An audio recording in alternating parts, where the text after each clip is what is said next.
Hello everyone. It's Christmas time. Something. What do I have to say? Nothing really. We're responding to the cast report to the scientific trash. I didn't actually put up a vote for this week just gone, and well, look, it's a tale as old as time, isn't it? Basically, because I was like jet lagged.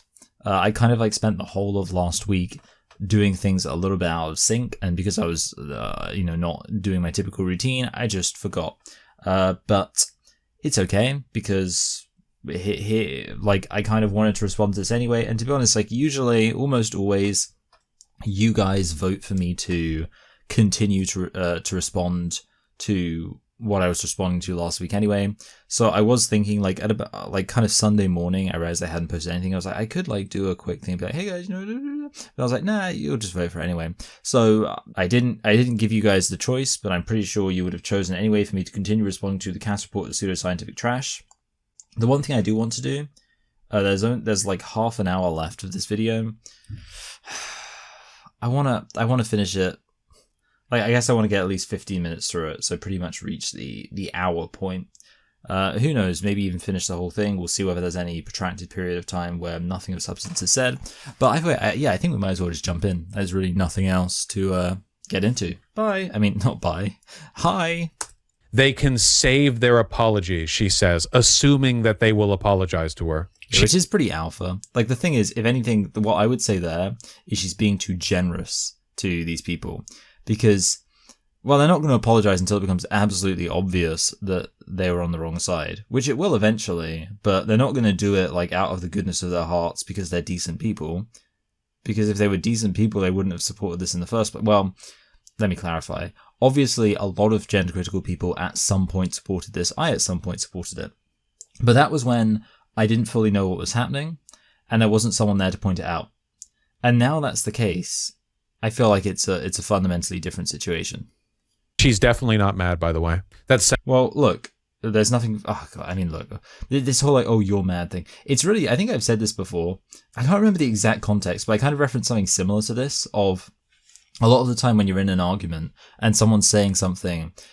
Sometimes it's good to just be like, yeah, you know what, you're right. Okay, now let's move on. And like a good example of that is when people say you're mad. Like sometimes when I'm like talking to someone, I'm trying to have a discussion with them, and they're like, "Oh, you're mad. You're like really mad right now." I want to be like, "Yeah, you know what? Okay, yeah, fine. I'm mad. I'm super angry. I'm so mad. I poop my pants because I'm so mad. I'm a little crying baby boy who's just angry, and I'm really grumpy, and I'm just having a hysterical, angry baby fit right now because of how mad I am.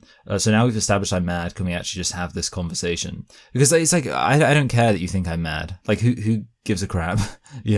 Like what matters is like it's just stupid to make a big deal out of it. And yeah, I mean, obviously one time like Vaush got insecure when he was debating me because he was like, I bet you think I'm really mad right now. And I just didn't care. Like I don't care if Vaush is mad. I don't care if J.K. Rowling's mad. But like, of course, the main thing is really, as far as someone being mad is, do they have a good reason to be mad? And J.K. Rowling does because, children are being mutilated. I'd say that's a pretty good reason to be mad. J.K. Rowling will never be able to get over the fact that she lost literally all of her professional friends by becoming a reactionary. All she does is... Well, does she? I mean, that's like not true though, is it? Because, for example, she's going to be quite heavily involved in the TV show that's coming out. Also, she was making movies. I mean, it's kind of a question of like, were they her friends? I don't know. But were Daniel Radcliffe and Emma Watson and Ron Weasley, what's his actual name? Rupert Grint, were they her friends? I don't think so. Because, like, they were children. Like, it would kind of be weird if they were friends, unless you're applying friends in a very broad sense. But if you're going to imply friends in a very broad sense, then she hasn't lost all her friends, because obviously she still has people who she's able to work with. And, yeah, aside from anything else, there are definitely, like, lots of professional people in the UK who are willing to have, like, for example... Miriam Margolyes, I believe is her name, which is really funny because that sounds more like a Harry Potter name than whoever she was actually playing. I think she was playing like Professor Sprout. I might be getting my Harry Potter knowledge completely messed up there. but I believe she's like expressed support for J.K. Rowling. Yeah, I don't really buy this idea that J.K. Rowling has lost her friends, and as a result of losing her friends, she's like really upset about that. I think that probably applies to Graham Linehan, just because like I see Graham Linehan complain a lot more about that. Rowling doesn't seem to. Rowling, sorry. I know lots of people call her Rowling. Apparently, you're not supposed to do that. Are the Lib Dems the only trans-affirming UK party? They've been more consistent than the Labour Party, yeah. Yeah, I said, so the Lib Dems are the worst party on this point.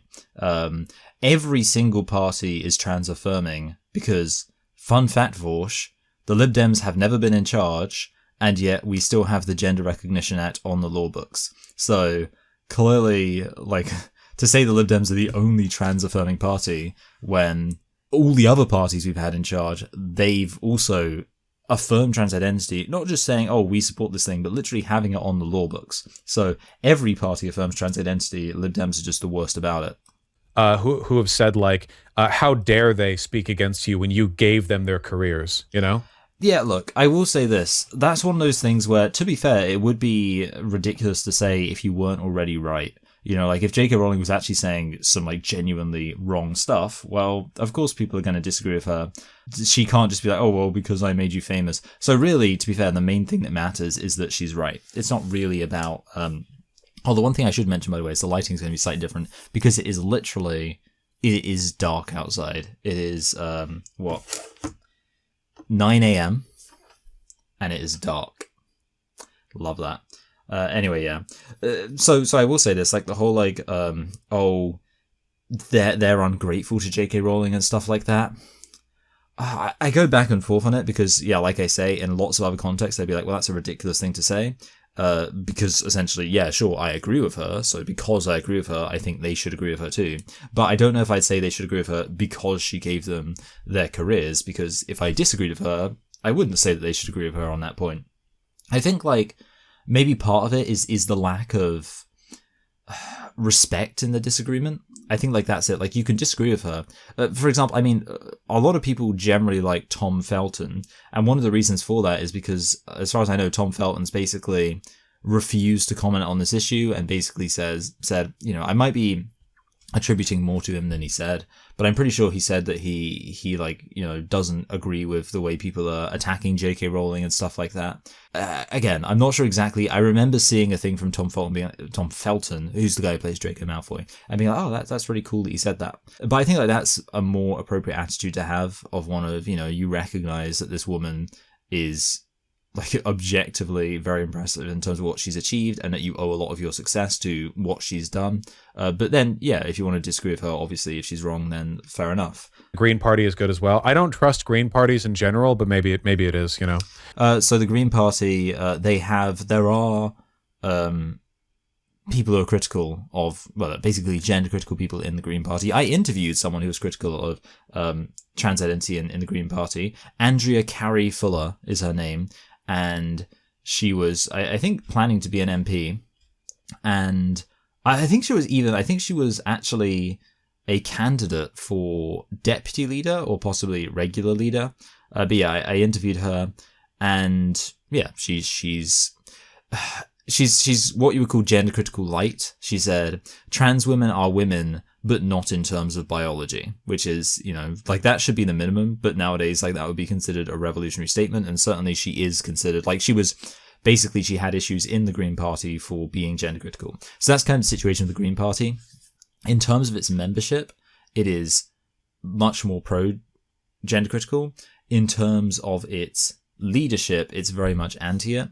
Which in general I think is true of most political parties. The leadership is more pro-trans than the membership. That's probably true of the Lib Dems, although, you know, I'm not really... Like, membership to the Lib Dems, I'm not inclined to give them the benefit of the doubt. And we can look at their systematic reviews to get a feel for how they handle things. Does that sound good to you guys? I honestly might skip this, we'll see. In the UK specifically, a ton of the fear-mongering is the idea that, like, our beautiful baby girls are being lied to by gender clinicians and by the internet, and they're being forced into being boys. I don't know if that's like the UK specifically. I think it's more like that's a concern in general, and because the UK has more of a trans thing. I suppose like in terms of the UK specifically, well, In the US, obviously, the opposition to trans identity is a conservative phenomenon, and therefore, considering conservatives tend to be anti-feminist, there's likely to be less of a concern for women. But to be fair, a concern about protecting women is something that conservatives will, be more likely to actually talk about. And obviously, like the big distinction here, and I think you can tell, part of it comes down to someone's attitude to, for example, I believe it was Tim Waltz's daughter. Like, Tim Waltz had a daughter who basically just dressed in an alternative way. Like, that's it. She had short hair. She had tattoos. She didn't identify as trans. There was no conversation about her being trans. And yet you did have some gender criticals, although they weren't really critical of gender, because I wish I could remember her name. I might look it up. Yeah, basically, their objections to the way that Hope was presenting herself were entirely gendered objections. So you're not being critical of gender if you're making gendered objections. But anyway, basically, yeah, she dressed in this kind of alternative way. And there were people who were like, oh, this is like bad or something. And I would say that that's kind of the conservative critique. That's not the gender critical critique, where essentially your problem is that girls aren't being raised to be girls aren't feminine enough, girls are supposed to be pink little princesses, and that's being taken away. So that is a nonsense objection, and that's maybe something you're more likely to see in America, but you also see it in the UK. However, the actual objection is girls are being sterilized. Girls are... I mean, it's crazy because, like, the whole thing about, like, the criticism of the beauty industry, like, obviously no one would deny that's feminist. The whole, like, oh, look, dieting, women are being encouraged to, like, view their body in a horrible way. Shaving, like, the fact women are expected to shave. There's so many examples, I mean, makeup, all that kind of stuff, where feminists have critiqued the idea that women are supposed to present themselves a certain way. But when women then critique the idea that certain women, based on how they feel, are supposed to cut off their breasts, that's not going to be criticized. Like, it's just absurd. Because again, and part of this, it's not really about choice, right? It's about a systemic criticism. Feminists aren't really feminists are just like people who care about women in general, who actually like want to look at the world accurately through a kind of more systemic lens. They don't care whether women choose not to eat food, like to go days without eating food or whatever, or days eating only tiny amounts of food. They care about anorexia as a phenomenon that just needs to be opposed entirely, and the kind of social pressures, and you might say even kind of industries that lead to anorexia and lead to women developing these feelings. The parallels to trans identity are really obvious. So to suggest there's anything illegitimate about this, I think, is just nonsense from Vaush. And then, of course, there's just the basic fact of it's worth pointing out that there has been a massive increase for women specifically, just because that gets across how significant the increase is. Because if you just talk about the increase in general, it maybe seems like this wasn't such a sudden like skyrocket in numbers, even though it's still a pretty big increase in terms of people identifying as trans. But because men in the past have always identified as trans, that means that like they're kind of were already up here in terms of numbers, but women were like down here. So when they're suddenly, you can see the point. It's worth, if something you're interested in has this suddenly increased, is there, a rapid increase, you want to look at whether there's specific groups where this is suddenly increased. And the answer is there is, because for women this has been a much more rapid increase, or girls. So what was the purpose of this? The purpose of this was to say, hey, trans children actually have autism or are depressive or anxious. Or well, yeah, that's really worth noting. These aren't people, like if otherwise completely mentally healthy people were all deciding they wanted to get their genitals removed. I mean, that would be interesting. I'd argue it almost sounds like a contradiction, but that would be one thing. The reality is, considering there's already reason to be suspicious that someone who wants to get their genitals removed is not otherwise mentally healthy, the fact we know for absolute certain that the vast majority of them aren't, that's a big deal.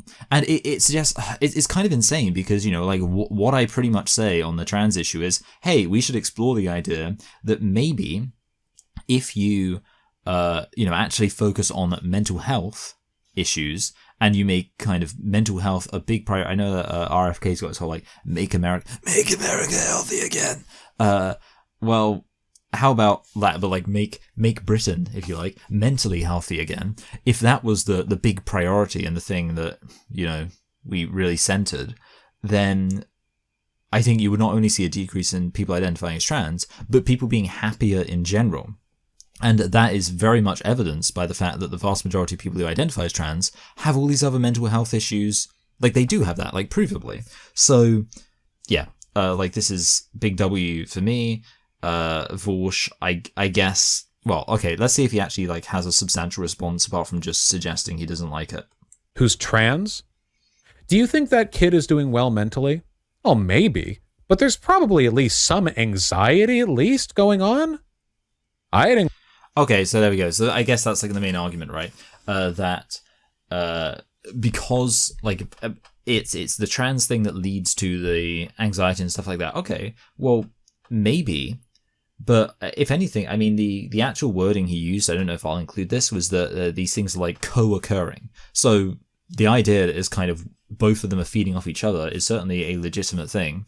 But okay, well that's why you explore it, right? And you say, well, hold on a minute, is this all just coming from the fact you're trans? And again, I think the obvious counter argument to that would be that lots of people are having all sorts of mental health issues right now who don't identify as trans.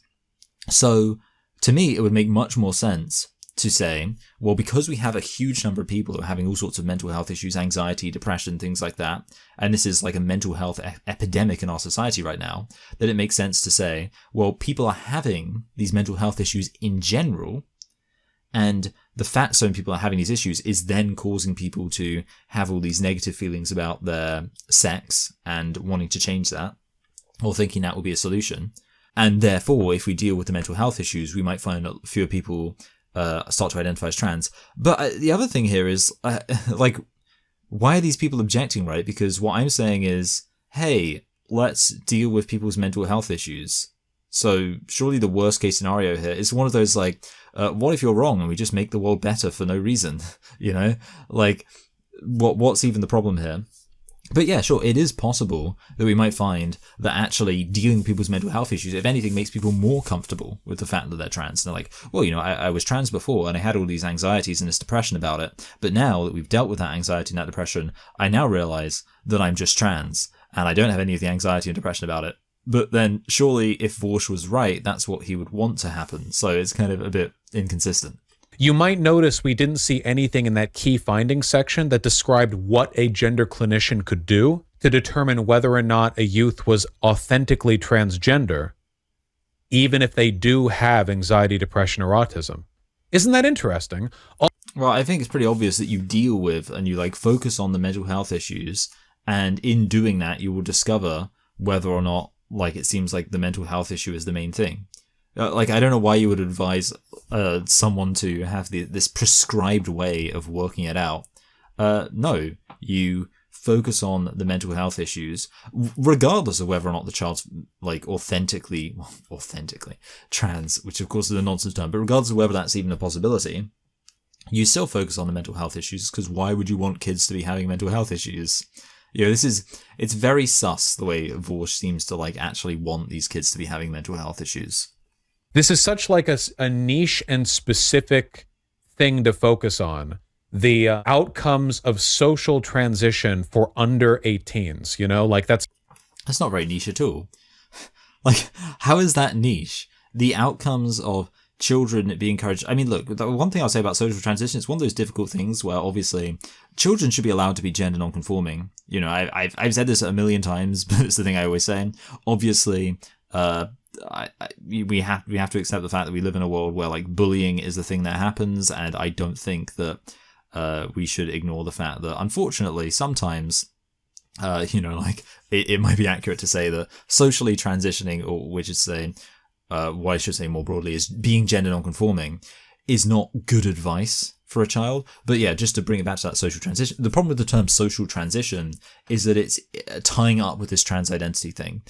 So gender non-conformity, like that's its own kind of situation. But once you start calling it social transition, you're now attaching it to this ideological construct of having trans identity and basically as a boy being a girl or as a girl being a boy. And yeah, it's absolutely worth looking into how that lesson and that kind of language is going to influence the mental health of young people. I mean, look, if we're not going to look into that, then we should certainly stop teaching these kids about the whole thing of trans identity. If we're going to like tell them about it and teach them about it and tell them that they might be trans and then not look into the mental health effects of doing that, I put a TH where I wasn't supposed to, then you're kind of just being a terrible person. Anyway, it's time for the Advent calendar. So I believe it's the 9th. Yes, it's the 9th. God, time goes so fast. I remember like being a kid. Like, it felt like I was like waiting. Like I remember it feeling like long periods of time. Like I was waiting to open my Advent calendar. Like how nowadays I'm waiting for Christmas. Like I feel like Christmas is gonna come faster this year when I'm 29. There's your little update on how old I am in case you weren't aware. Than it did. Then like Advent, like each individual day came when I was a kid. Like when I was a kid, it felt like I don't know, but whatever. Being a kid, oh man, those were fun times. So it's a gingerbread man. Oh, hello, gingerbread man. The message. What does that say? Give a Christmas hug, I believe. There you go. There's your little hug.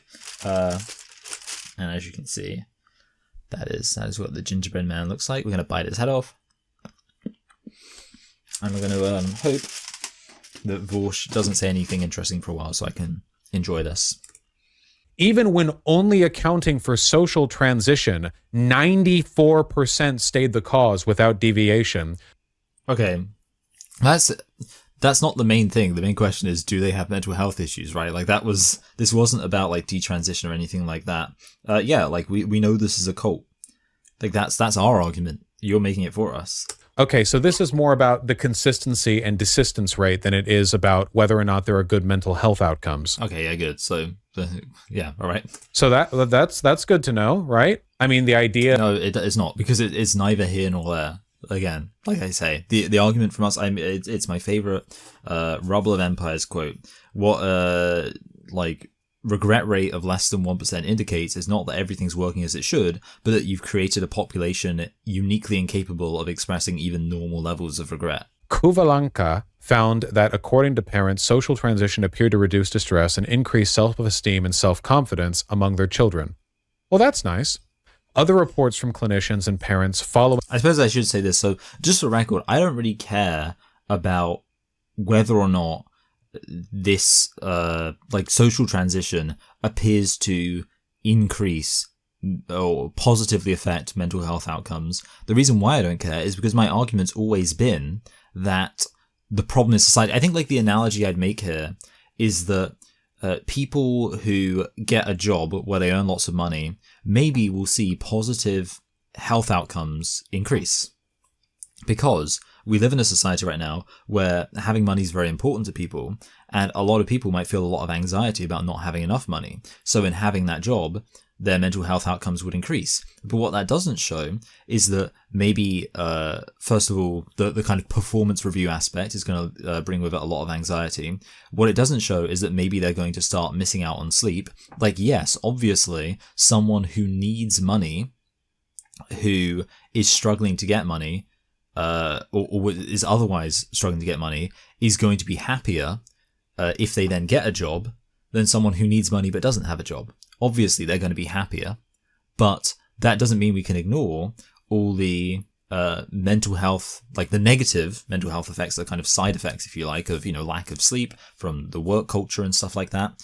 But the other thing it means we can't ignore is that maybe these people will be happier if we lived in a system where you didn't need money quite as much to get by, or that you didn't need to work as much to make as much money as you do. Because the reality is that we are more productive as a species than we've ever been before.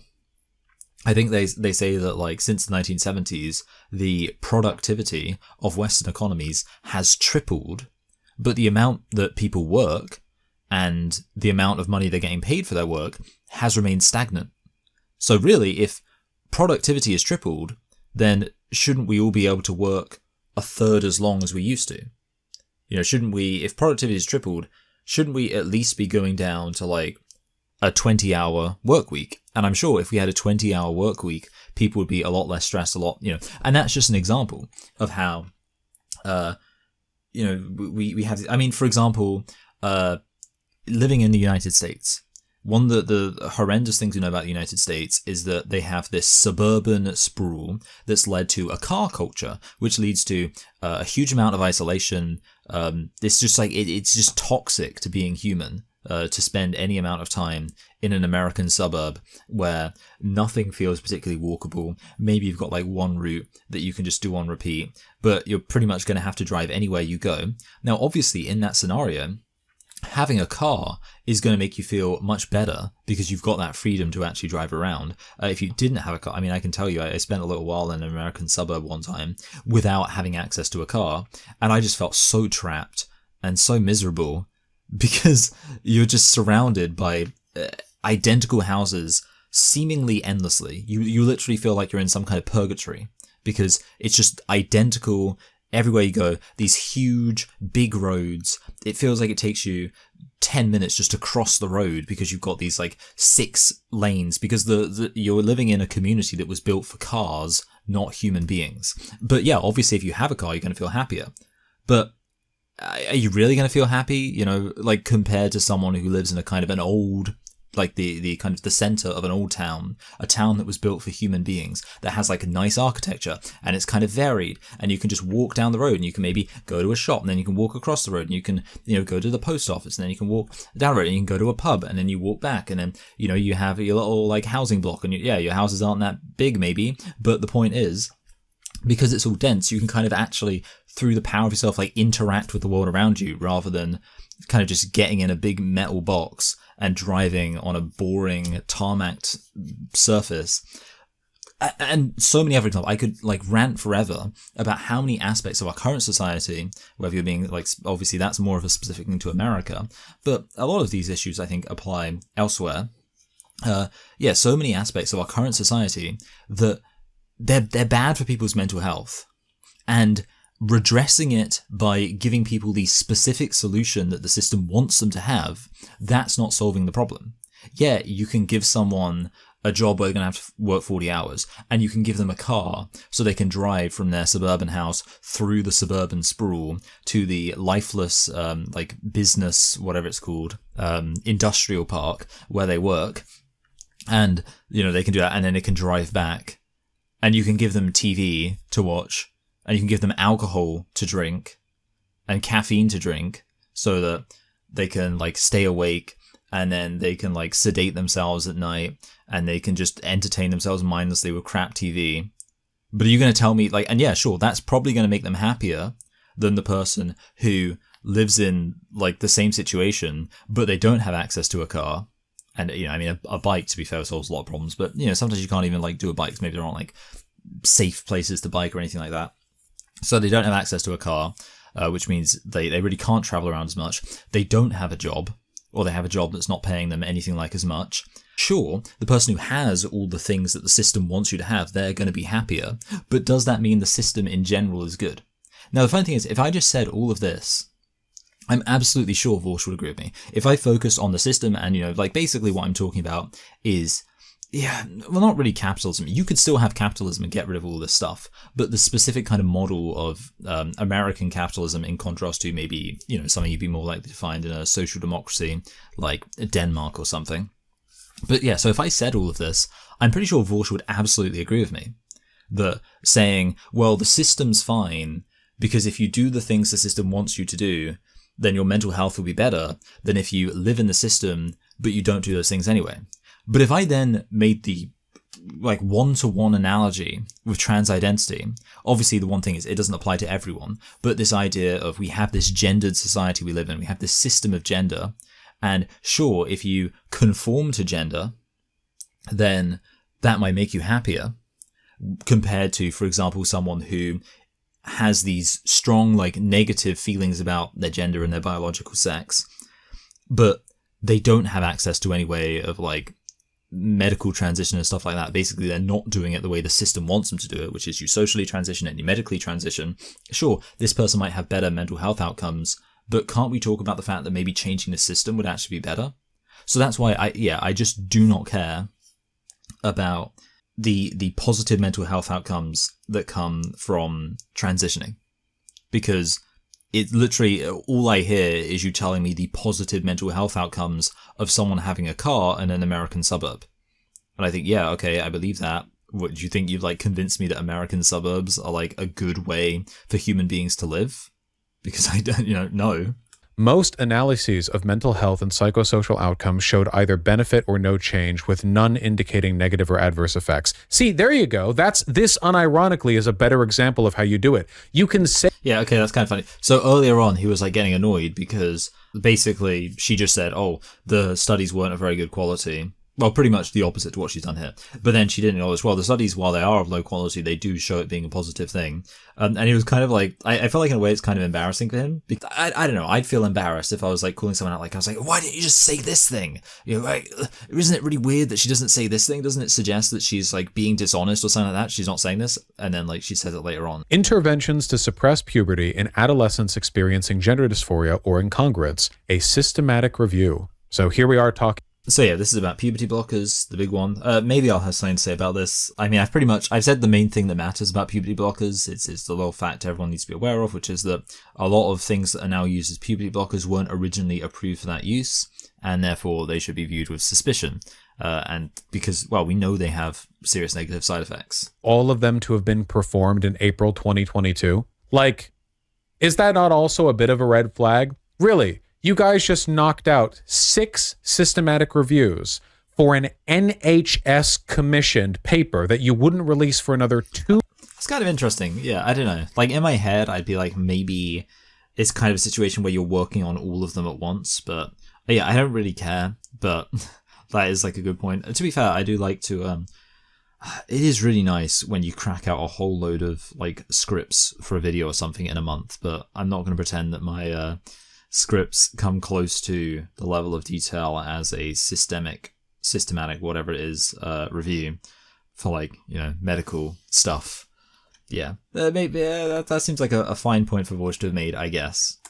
Synthesis of moderate quality and high quality studies showed consistent evidence demonstrating efficacy for suppressing puberty. Whoa! Height increased in multiple studies, although not in line with expected growth. Yeah, you're suppressing puberty. Multiple studies. I love that. Like they're like, puberty blockers, it's not a problem, blah blah blah. There's no problem with blocking people's puberty. And then when someone points out, hey, like here's a serious thing, like the way this literally physically delays someone's development, stops them from being tall, and like generally we consider the height to be a good indicator of health. I remember one of the things people were posting in the run up to the 2024 election regarding like, hey, do we want to vote for the austerity party or the other austerity party? Was pointing out that the UK's height has declined, and that's never happened before, because children are starving in the UK right now. There's a much higher increase in child poverty and child malnutrition.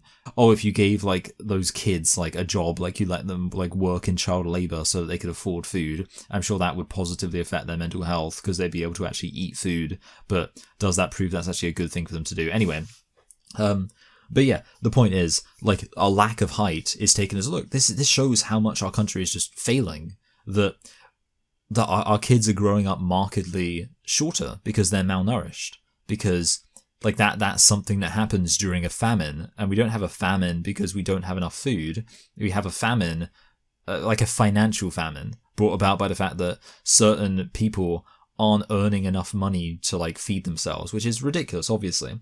But yeah, like that's it. You talk about height and you say this shows a problem. Well, shouldn't we apply the exact same logic to puberty blockers? But again, he just says, well, yeah, obviously this has all these negative problems. You're blocking puberty. So it's like, okay, so you admit this is like a serious thing to be doing then, right? He's reported reductions in bone density during treatment. Oh, we're doing this shit again. Okay, I'm interested. So does he have a counter to the bone density thing? The bone density problem addresses itself if you just take the hormones. You're supposed to... You're not supposed to just take puberty blockers and not take hormones. You suppress the puberty and then you take the... That's the... What hormones? But... What? What hormones?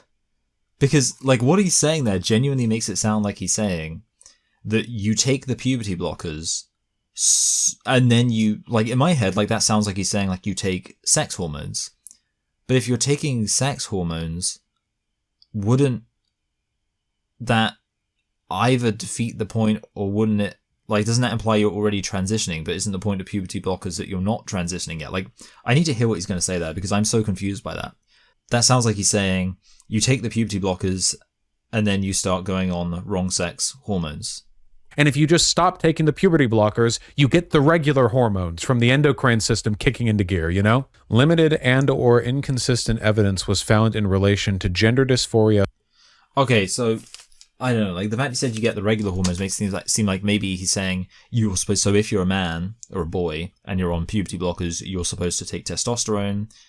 But again, like, that feels like it would defeat the point. I'm really interested there, because I'd be like, well, does that actually solve the problem if you're taking the puberty blockers, which is supposed to, like, stop male puberty, but then you take testosterone anyway?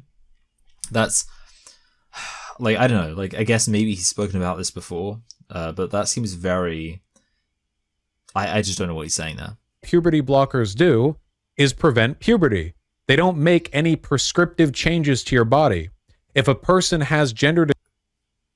Prescriptive changes? Does he know what that word means? Prescriptive is when you say, like, that's like only a thing humans can do. That's like saying something should happen. Like, yeah, I don't I think he just used that word wrong. I'll draw it. This is like a common argument. Here, okay. I'm gonna draw 2 lines. And loads more for just £4. All on our app. Okay, is that...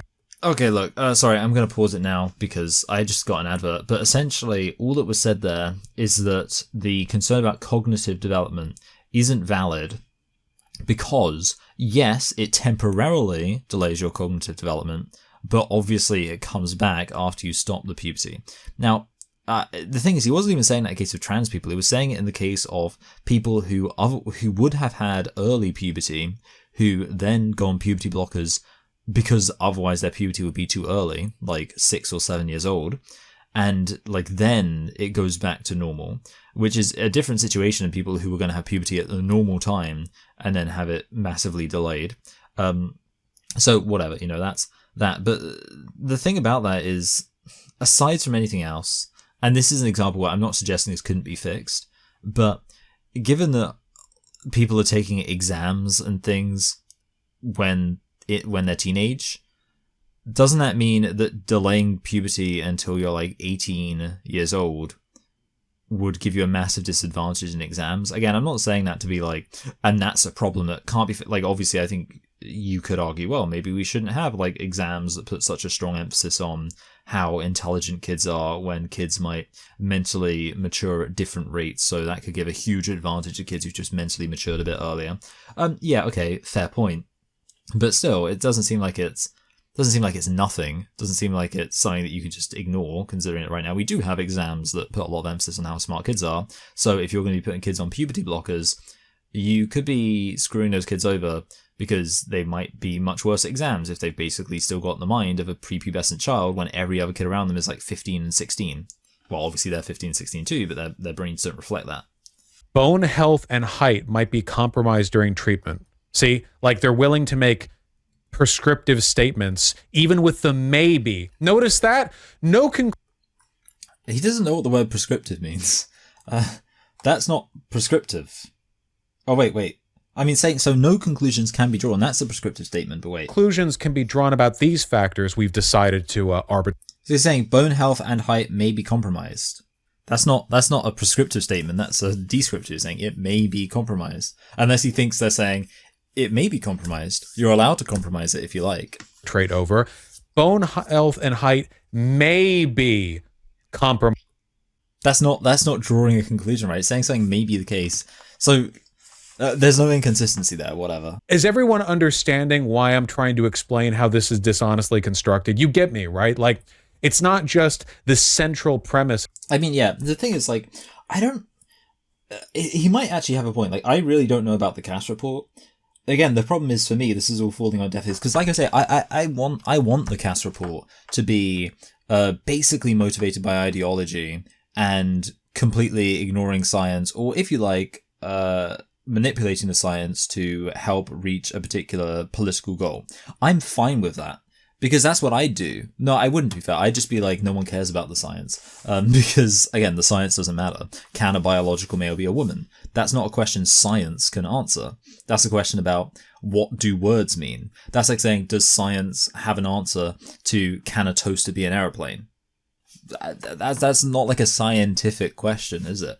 You can like use science to make observations about toasters and aeroplanes, but the question, can a toaster be an airplane? That's a question you can only answer with the admittedly not very sophisticated philosophical discussion of what do those two things mean? What do words mean? So yeah, for me, this is not a scientific question, therefore it doesn't really matter. And therefore, like if I came in charge, I'd be like, all right, we're not doing any like science stuff. The science, I think it only matters with regards to the health aspect, but even then, the health aspect in terms of really for the benefit of adult people who want to do this themselves so they can know. Because I don't think, like, ultimately I believe in bodily autonomy, adults should have a right to do it. Look, if a biological male wants to get a boob job, he's allowed to get a boob job. And if he wants a piece of, he should be allowed to consult a study that tells him whether or not having a boob job is actually going to be better for him. But like that's where I'm at with it. Regarding the question of like essentially the fundamental questions of trans identity, which is, are trans women women? Should they be allowed to use women's spaces? Things like that. You know, should we be plastering trans flags everywhere? Those aren't political questions. Oh, sorry, those aren't scientific questions. They are political questions. So since they're political questions, as far as the Cass report being used as this big kind of like piece of ammunition in the gender debate, I don't want it to be about science. Because what does science have to do with this, right? I would rather that the Cass report just said, hey, trans identity is nonsense and we should probably like stop having it as like such a big thing in society and stop like encouraging kids to go along with it and stop plastering the trans flag everywhere and, you know, stop having newspapers and stuff like that saying, oh, trans women are women. That's what we should stop. The science aspect just doesn't interest me. Again, it kind of does, but again, for like trivial academic reasons, not as far as like a central pillar of this debate, I don't care. It's his faulty, or the conclusions are faulty. This entire thing was set up as a hack job by partisans, by people who based. Again, I mean, the only thing I don't like about this is that they pretended it was science. I wish that the Conservatives had just said, we're not going to do this. Like, I wish that they essentially, if this report is trying to lead to certain conclusions, I wish they just acted in accordance with those conclusions rather than even bothering with this Cass report. That's how normal puberty works, too. Not every guy ends up looking like me, and not every girl ends up with double Ds. What if you, like, okay, there was... That's one of those examples where he's using the word guy and girl, even though in his words, those, or in his view, those have nothing to do with biology, right? Like he's saying, like, not every guy ends up looking like me. Well, of course not, because some guys are literally like biological females in your view. Some girls are biological males, so yeah, duh. Was limited evidence. But again, that doesn't make sense for him to say. Or rather, it doesn't make sense for him to make an observation when what we're talking about is normal puberty. Normal puberty meaning, in other words, the puberty you go through as a biological male, the puberty you go through as a biological female, that's got nothing to do with being a boy or girl, according to him. This one is just on care pathways. It's more about like the logistics of the NHS than it is any specific research, so I don't have much to say about it, I think. I actually think, to me, that's the most interesting question, so it's kind of annoying he's like skipped over it, although it's not that annoying because we are officially on track to finish this just in this part.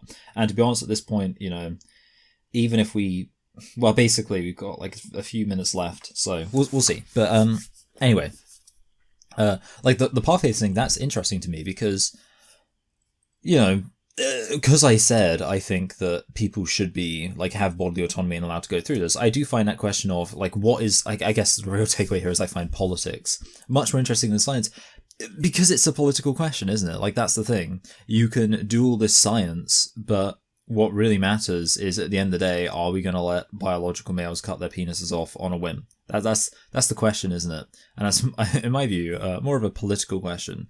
But yeah, within that context, how should these pathways. So what should be the way that someone goes from being a biological male who feels bad about being a male to getting all of this transition stuff and pretending to be a woman? I think in general, I do like organizing things. I like systems. And I think I'd find it really enjoyable, like seeing someone who's come up with like a crazy like flow chart of, you've got someone starts here and these are the processes they go through and these are all the different organizations and things like that. I'd be like, oh, that's really interesting. But yeah, we skipped over it, so it doesn't matter. But I just want to say that's one thing that actually does kind of interest me. I'll say now, I'll make a confession.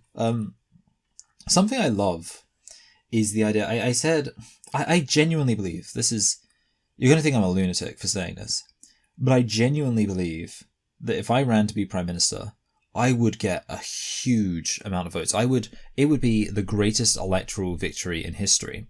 And the reason for that, I think, is because I am really, really good at making it sound like I agree with people even when I don't.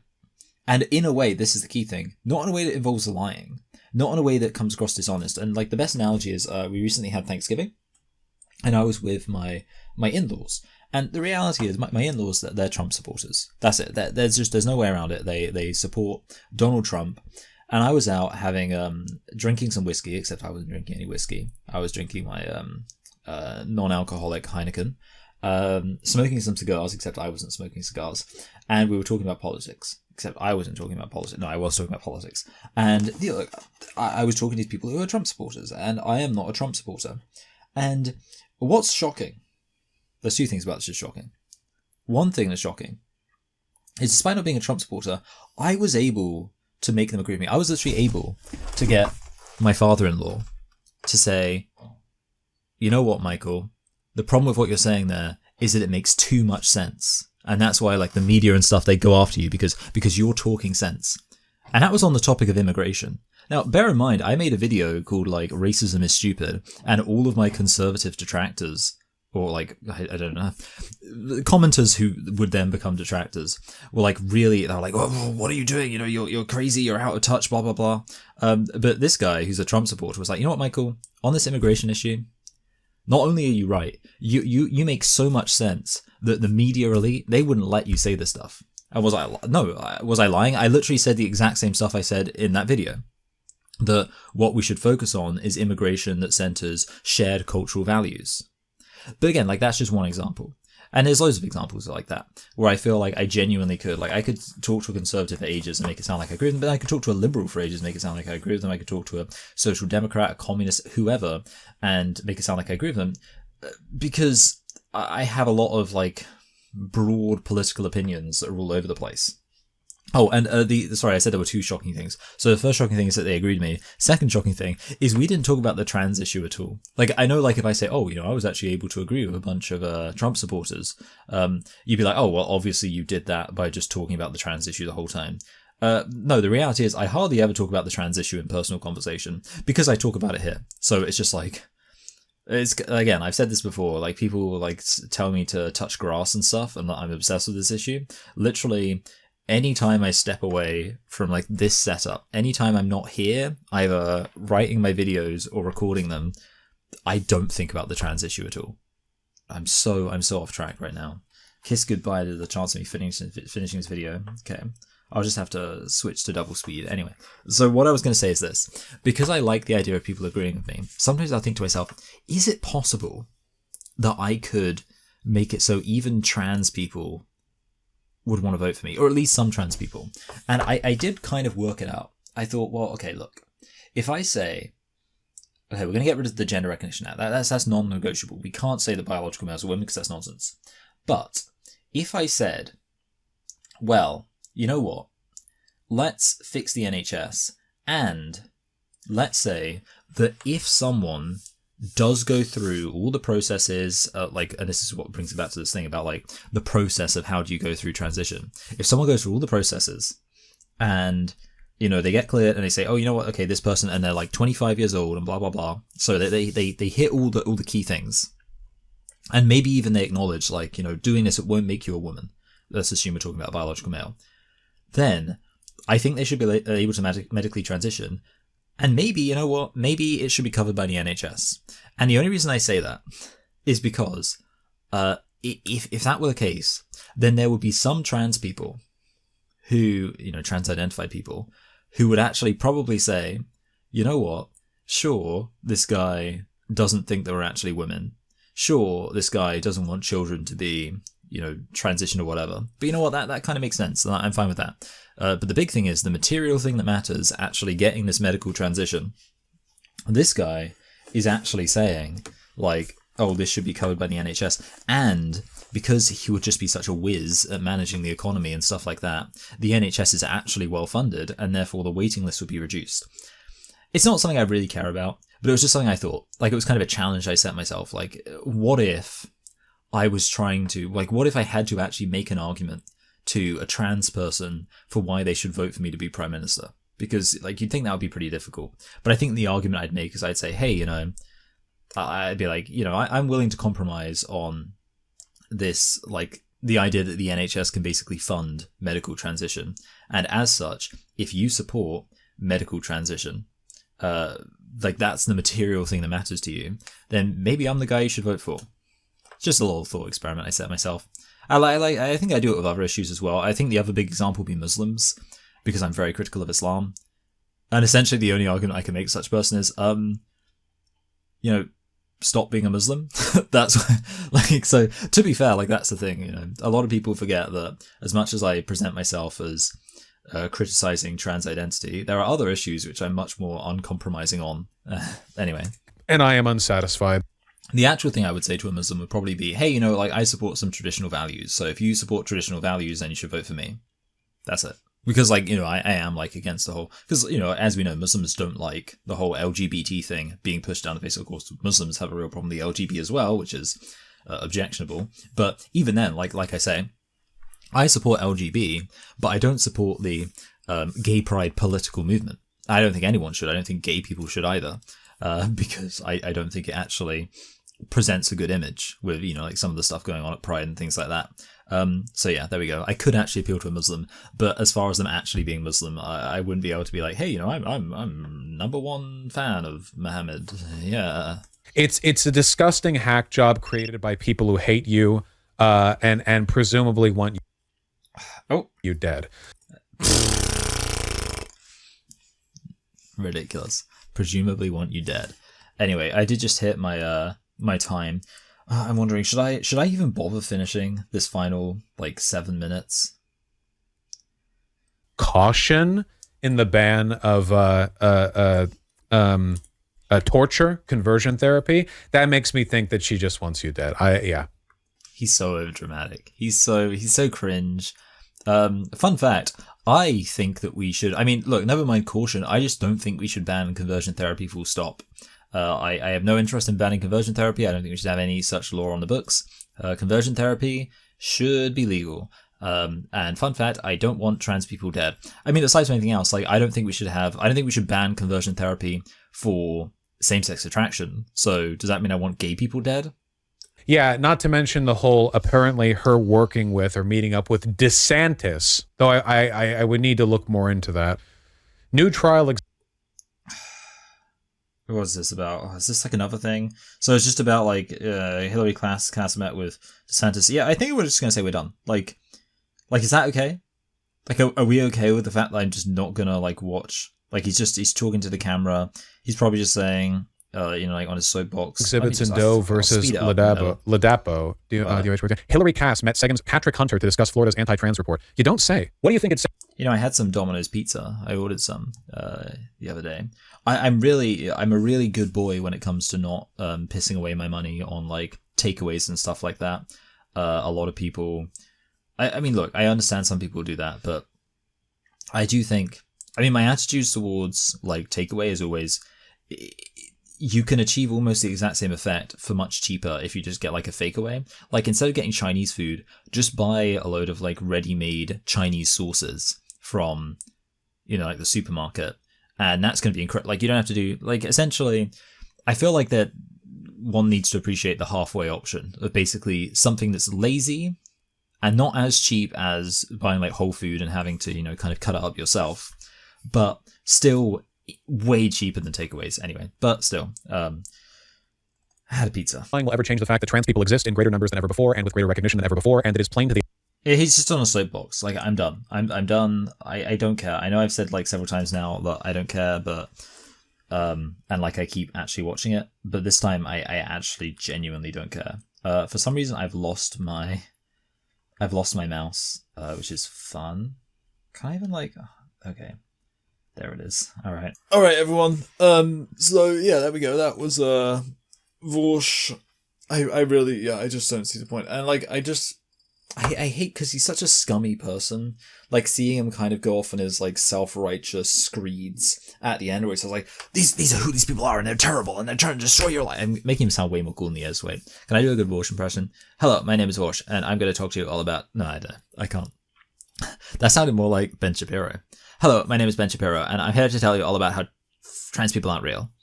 So, first of all, when you look at this issue, it's very clear that trans people don't exist. And second of all, trans people are not sexy at all, unlike AOC.